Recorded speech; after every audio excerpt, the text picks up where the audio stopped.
faster than a speeding bullet, more powerful than a locomotive, able to leap tall buildings at a single bound.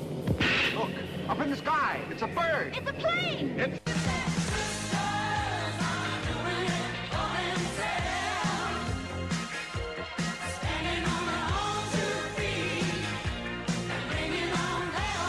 And welcome to Superwomen Live again on this Sunday night. Of course, the official show of the Melbourne Vixens and Netball Victoria. And this week's edition is proudly presented by the Melbourne Vixens Premier partner Jason Betting, helping the Melbourne Vixens rest and recover. And they've been doing that this week. Of course, had the bye. Nice win last week, getting the season back on track with a victory over the Adelaide Thunderbirds. They'll take on the West Coast Fever this weekend at Hisense Arena. We will be giving away 5 double passes to that particular match. We'll give you an SMS question. The correct answers that come through, we'll let you know if you've got that right, and then you can ring up and take your details or leave your details with Timmy Rosen, our producer, and you can head along. This Sunday, it is the last game for the Melbourne Vixens at Hisense Arena in the home and away season. Hopefully they host a game or two in the finals by earning themselves that right. But don't miss out on your last chance to see the Melbourne Vixens play at Hisense Arena on the 17th of June when they take on the West Coast Fever. We want to pack the den and sell out Hisense. It's the home of Victoria's elite netball team, and that means we need 10,000 superfans to make it happen. Will you be there? Purchase your tickets through Ticketek now to secure your spot in the action, or alternatively, win one from us. That is another way, of course, with which that can be done. 9429 11 16 if you'd like to get involved. You can SMS us as well on 0433 98 11 16. But time for our first guest.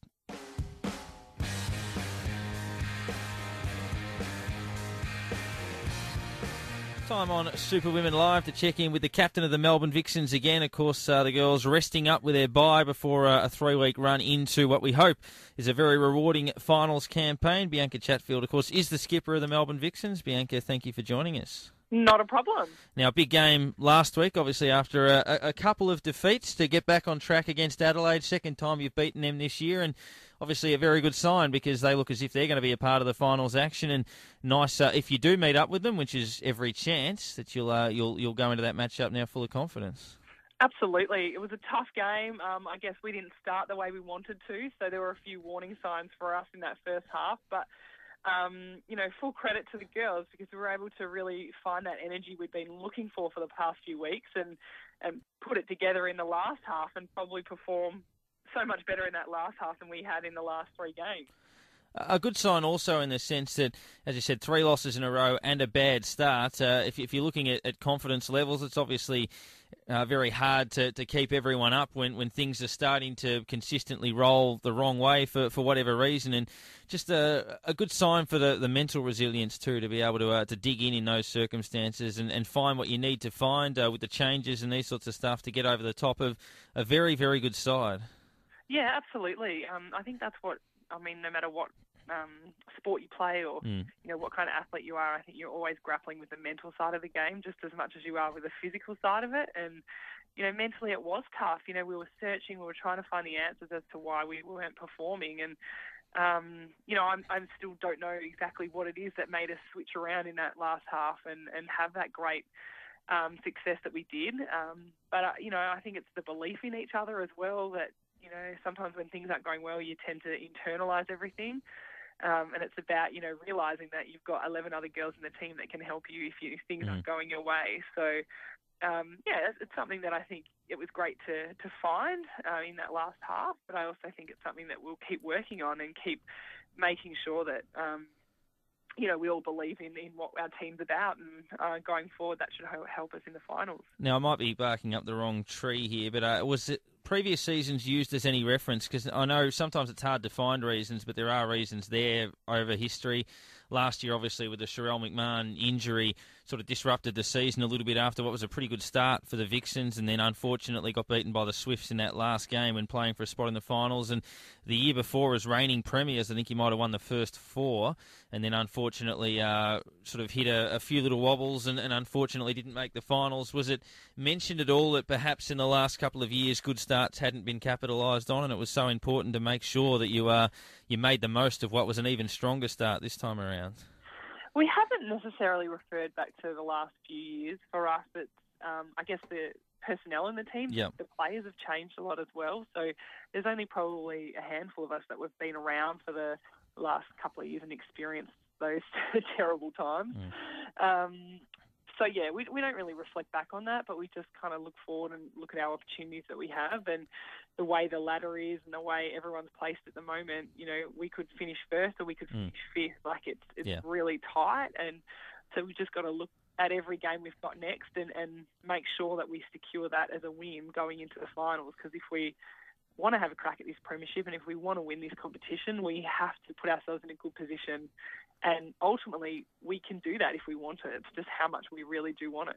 What does the bye week involve for you and the girls? Obviously, we know training's pretty full on, but do you get a few days off over this weekend we've just had? What is the actual program, I guess, in regards to making sure that it does its job and freshens you up? Yeah, it's been really good actually. We trained after the game.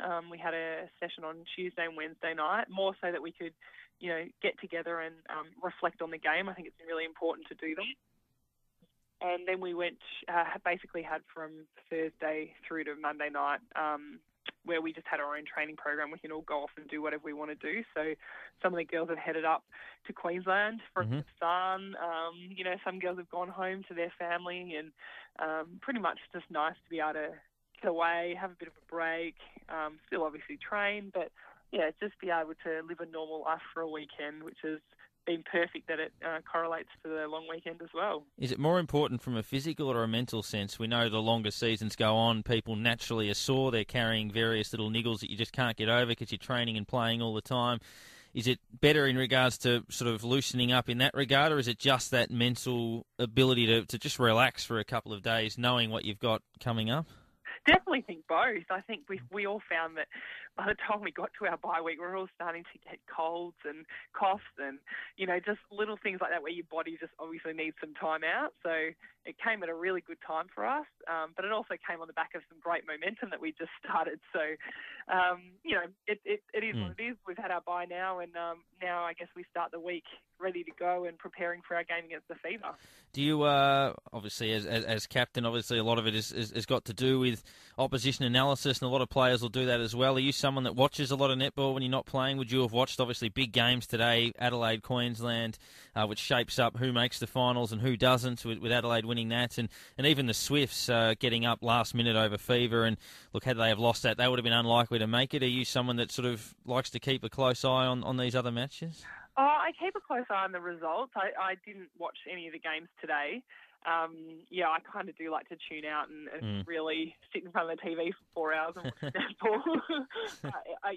My preparation would, start this week. We get all the footage put onto our iPads and, we can decide how much footage we want. And if I want to watch all the centre passes that Fever did this week, or if I want to watch all the shots that Caitlin and Catherine Cox shot, I request all of that during the week and it's put on my iPad. So for me, the preparation probably will start around Wednesday, Thursday for looking at Fever. The rest of the time, it's about preparing me and preparing our team for what we want to do and what we need to put in place before this game. Seems to be an interesting one, the way the season is shaped up at the moment. Now, obviously, the premise of being premiership sides is obviously that anywhere, anytime sort of mentality. Doesn't matter who you play, doesn't matter where you play, that sort of stuff. Just making sure you bring your best game. But there's been some interesting matchups this season that have caused various problems for various sides. For example, you've belted Adelaide twice. On the other side of the coin, the Swifts have been able to beat the Vixens a couple of times, whereas the Swifts can't get near Adelaide. Queensland play well against the Mystics, but the Mystics have done well against, say, the Swifts and these sorts of matchups. So it is interesting. There are certain sides that structure up better against other sides, and it could be interesting just to see the way the top four actually finishes and who gets who, because vitally important as to, I guess, who plays well against who. Absolutely, and I think it's making the competition really exciting this year. I've never been a part of a season, I don't think, that's been so undecided already. Usually you have an indication of who will be in your top four, but it can go any way, and that's why, these games for us, we've got Fever, we've got Pulse, and we've got Steel left in the rounds. Playing Pulse and Steel over in New Zealand by no means is going to be easy at all. Like, they're always massive danger games, and you look at Pulse and how they've been playing, they're certainly improved out of sight. But, I mean, Fever took it to the Swifts today, and I think from following the results only just got done over in the last quarter. So they've improved a lot, and it's going to be a tough game next Sunday. But, perfect preparation, I think, that if you're going to be finals contenders, you want the tough games and you want to be able to win them. On the Pulse, who you play obviously after the Fever, we spoke to Karen Howarth a few weeks ago and mentioned that her background at Queensland probably helped her with matchups on Geitz and Steele, given she'd trained against them a lot, and she gave them a heck of a lot of trouble both times. Are you confident with Caitlin Thwaites having played or would have trained against you girls at the Vixens when she was there, that gives you a little bit of an edge in that regard? Obviously, there's probably not going to be too many secrets there. Yeah, that's right. It does help you. I certainly know how Caitlin likes to set up and where she likes to be fed the ball. But also, I guess she has that information on us as well. Yep. She knows exactly what we like as defenders. And, depending on how we play, Jiva Mentor might get the nod on Caitlin anyway, which adds a little bit of a different dimension to it. But yeah, so I think it helps a little bit, but I think there's so many other things that come into it. They'll probably counteract that little inside knowledge that we have. A few more before we let you go. You mentioned some different setups and all that sort of stuff. The Fever are a bit of a unique side with the two tall forwards. Obviously, Kath Cox over there this season, and we've seen, obviously, Bassett get Australian exposure and play extremely well and always right up there amongst the other highest goal scorers in the competition. You beat them in Perth earlier on in the season. Their last couple of weeks have been pretty good. They nearly beat Queensland and they nearly beat the Swifts, but both of those performances at home. Obviously, it's a long trip across from Perth to Melbourne, but at the same time, it is a unique matchup with those two taller setups rather than perhaps your speedy goal attack, tall goal shooter that you might see, say, with your Borrego Bells with Adelaide, that sort of thing. Yeah, that's right. They are a different lineup. I think they're a bit like Swifts, and the Swifts have the two short, whereas they have the two tall. So different dynamic to play against. I think we match up really well on Fever. We had a great start last time over there, and then we let them back in the second half of the game. But, we have a point to prove too. I think after the game, Norma came off and said, don't worry, we'll get you next time. So, I think that we've got to make sure that doesn't happen. I think Coxie's really stepped up in the last couple of weeks and actually putting up a lot more shots than she has been. And you always know that when she gets on a run, she's really hard to stop. So you don't want to put too much emphasis on Caitlin Bassett at shooter. You've got to put just as much attention onto Coxie, because she can be, a powerhouse down there in the attacking if she gets going. Australia's fittest netballer as well. We know your teammate Madison Brown's been dominating this over the last couple of years, but your own performances, how have you rated that? Obviously, as a second of the Vixens players in there as well. I saw the one today, which was probably done a while ago, the rock climbing, where you finished, I think, third, if I'm not mistaken. Second. So sorry, I was selling you short. I walked out with about a minute to go, and then asked my wife, and she said third, so it's her fault. It's not mine. How have you rated that experience? Obviously, good fun. Yeah, it was great fun. They were all filmed in pre-season, and we went up there for a week in Sydney, and it actually felt like we were all a part of a team in pre-season camp. Some of the activities or the challenges that we had to do were quite physical, and it felt like you were literally being flogged in pre-season when you were doing them. But yeah, I surprised myself. I was expecting to be down the bottom and not really doing much, but some of the activities, more strength-orientated ones, that's where I managed to have a bit of an advantage over other people. So all those years of doing weights have certainly held me in good stead for that competition. Absolutely. And I'll ask you a final one. Obviously, we had you in the studio with Michaela Wilson a couple of weeks ago. We've seen Michaela and also Casey Stanaway get some court time this season. How are you rating their development? Obviously, as youngsters, they're very, very well credentialed with their representative sides and performances coming up through the ranks. Seems a natural progression that they'll be fantastic players at the elite level as well, but obviously someone who has walked in their shoes in the past. How do you feel they're tracking along? Yeah, I think they're doing a great job. I think it's a really hard position to be. Yep. That, you're up and coming, and in your own age group you're dominating, but in the Vixens, and the fact that in Victoria we have 12 contracts. Yeah. And that's it, that, opportunities are really limited. So it's really a case of when you get that little chance, you just have to grab it. but they certainly train so hard, and I think it's, Casey, I know, dominates in the VNL, and when Michaela goes back there, they all get a chance to actually play and show what they can do. So we have all the faith in them that if they get a nod to get on the court, that they'll know what to do and they'll be able to do their job. So it's just that really hard age where you just kind of have to sit there for a little bit until you get that opportunity. Yep. But, once you go and you get it, you just can't look back. So I think that we'll see a lot more of Mika and Casey, and then also Cara Richards as well, who unfortunately has been injured, but she's been working really hard, and I think she's very close to be coming back into the side. Well, Bianca, thank you very much for joining us. Hope you've enjoyed the week off and ready to get back into it with the hat-trick of games, heading into what we hope is a successful finals campaign. Starts off with the Fever this weekend in Melbourne, so let's hope we can beat them twice this season, and we wish you the best of luck. Thank you. Now, I hear the crowd, too, is planning to be one of our biggest crowd this season next week. So that's exciting that we've already broken so many records this year. So that's awesome. So, if you need tickets, hurry up and get them because I think they're all selling out. Bianca Chatfield there joining us on Superwomen Live. The SMS question for those who wish to win a double pass to the match against the Fever this weekend.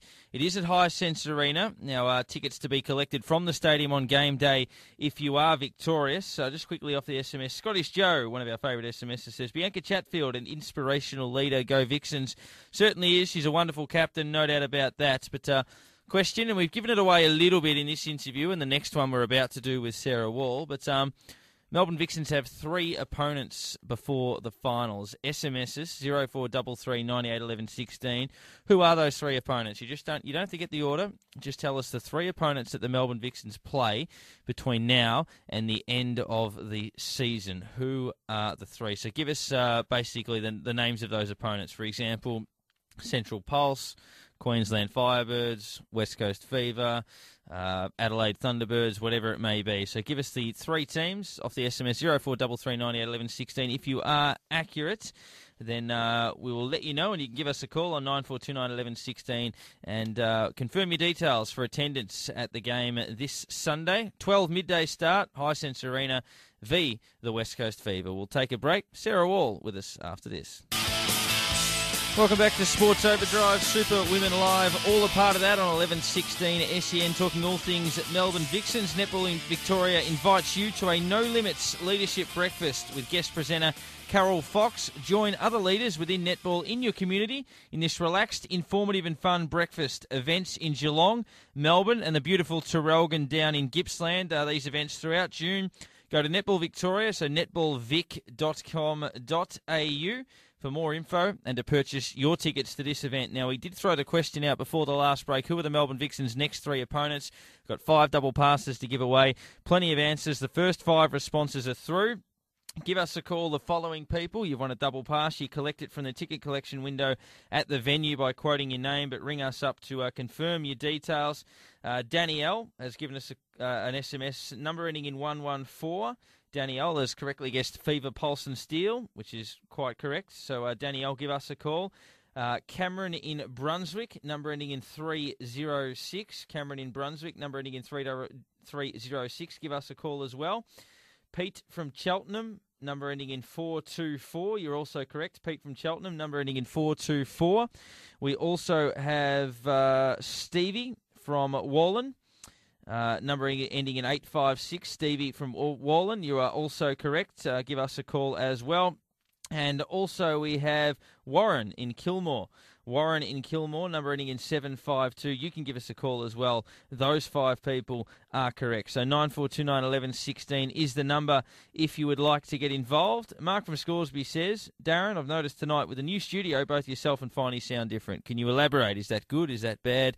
Learning new things in this new studio. I like how it works for one. But let us know, Mark, whether that is a good thing or a bad thing. Time for our next guest on Superwomen Live. Our second guest on Superwomen Live, one of our favourites, Sarah Wall, joined us. Had a huge impact last week in the Vixens' fantastic second half fight back and victory over the Adelaide Thunderbirds. Sarah, nice to have you on Superwomen Live again. Thank you. It's nice to be on. And you must have been really pleased with the performance last week. We had a lot of people actually messaging our show the week before saying, where was Sarah Wall in the game against the Swifts, where it was in the balance, and thought perhaps your speed might have been sort of implemented into the game and been an asset, but they got their wish last week, and you must have been delighted with, A, your own form, and B, the way the side was able to come over the top of Adelaide. Yeah, well, look, to be honest, just so happy to get a win going into the bye week, and we really had a good reflection on ourselves in the week leading into the game. And I mean, we just talked about what we were doing in the first couple of weeks and why that was working, and in the sense of running onto the ball, and our bad pass count wasn't necessarily the issue. It's whether we were running onto whatever pass was coming our way. And the girls, we're just all play for each other. And when I came on, I think I just thought about, giving that space to Maddie Brown. That's just in fantastic form.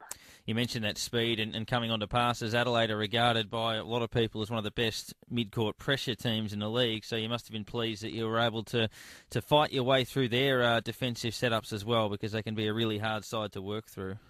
Oh, absolutely. And even just coming on to Renee Hallinan, it's like, you hit a wall when you hit her and Umberto in the middle there. And I mean, I just tried, as I said before, was just to try and get through that space. And you just saw Kate Beveridge come alive in that last those two quarters. And I mean, when she's turning and shooting, I mean, takes the pressure off the mid-court for sure. Are you confident as a side you're on top of that now? And obviously those little hiccups over the 3 weeks, as you said, you focused on some fundamentals, had a bye, rest up, obviously get ready for the next 3 weeks. Are you confident that you've again turned the corner?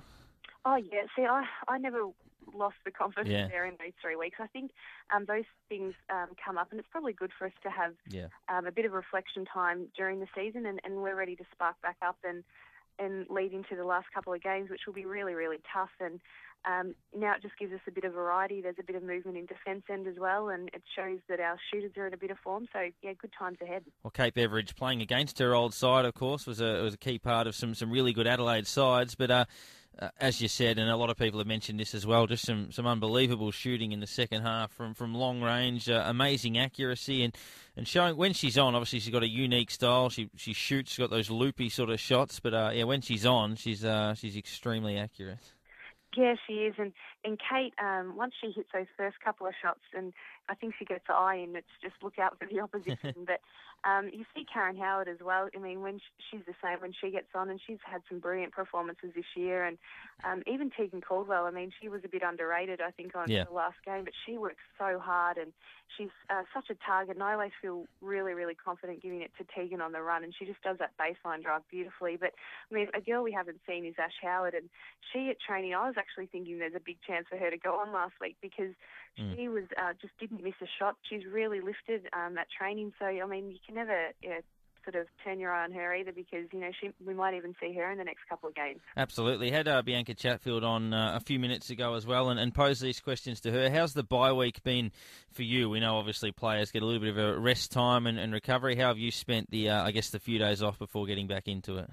Yeah, so I'm actually still back home in Camperdown, and for me that's my getaway. I love getting home, and I actually get home quite a bit during the year, just even if it's just for a night.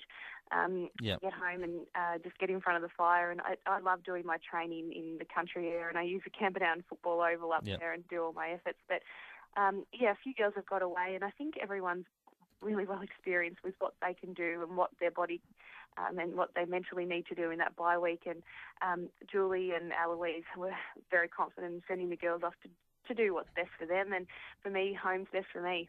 Now, I've asked this question, I think, 6 months ago whenever we spoke to you over summer, but different time slot, different show and these sorts of things. I remember it as well because my racehorse won on the same day, but you've obviously dabbled in a little bit of racehorse ownership. I can edit the name out if you like, but it was Population. Won in Camperdown, if I'm not mistaken. So a hometown win. That was one of the greatest days, I think, of my life, is actually watching a horse win a race and thinking. But no, it's been great for our family to be all involved in that, and even extended family and friends from the Western District. So for us, it's been a really great interest. And actually ran in Flemington yesterday and got sixth, so not so good. But apparently ran a good race, and I don't know racing that well, but I've got to know it a bit.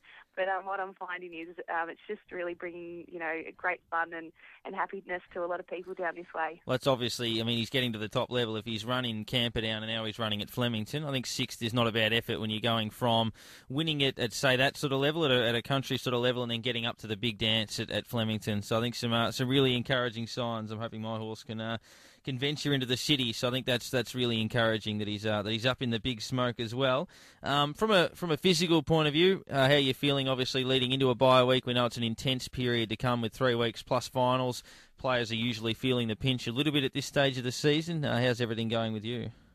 Yeah, well, my body's feeling really good, and I've managed that hamstring at the start of the year and got through, and I'm just always, I can read my body very well these days, obviously going through 2 ACL knee reconstructions, so I'm very in tune with what's going on, and for me, I probably didn't physically need a bye week, so the trainer at the Victorian Institute of Sport really specialises all of our training sessions to each player, and I've worked pretty hard over the break in doing my run sessions, but I've just made sure I've got that extra rest when I'm not on the training track. I think that's been a huge part of my learning experience over the years, is to go 100% obviously when you're training, but when you are away from the training track, it's just as much rest as you can get into your body too. So I've really valued a bit of couch time and just to rest when I'm not pounding the body.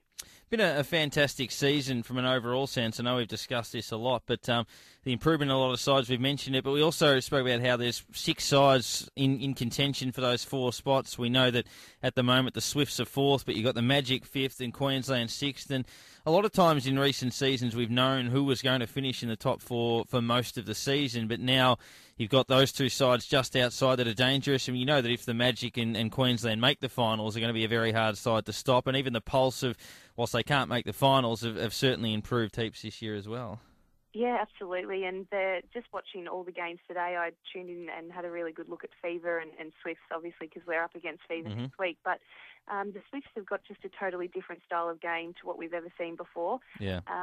And, yeah, look, the Firebirds are a dangerous side because they've got, that tall goal shooter that can just score so quickly. I think that's the thing there, and even Borrego with the Thunderbirds. So what we're doing and what I've managed to do this year is just really focus in on the week ahead. And this week is a fever for us because we can't look into finals. We can't look into that big picture right now because we need to make sure we consolidate the next 3 weeks. And sometimes people go, you can look at the possibilities, but it's just so easy to get caught up in all the other stuff. It's really, really important for the Vixens right now just to focus on 1 week at a time, and as cliche as that's really working for us.